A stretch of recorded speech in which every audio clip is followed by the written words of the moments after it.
Hello and welcome back to my channel. In today's video, I will show you how to fix F1 TV app not working properly.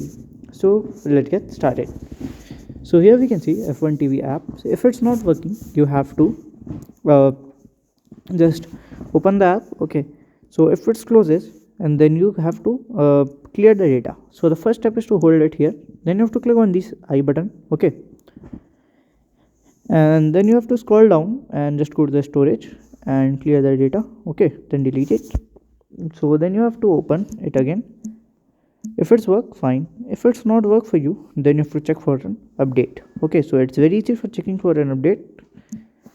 Just go to the Google search bar and search for F1 TV app. So right here you have to click on here, and from here you can update it and use it. So by this way you can just update it. So if you find this video helpful, make sure you like, subscribe and share the video. Thank you for watching.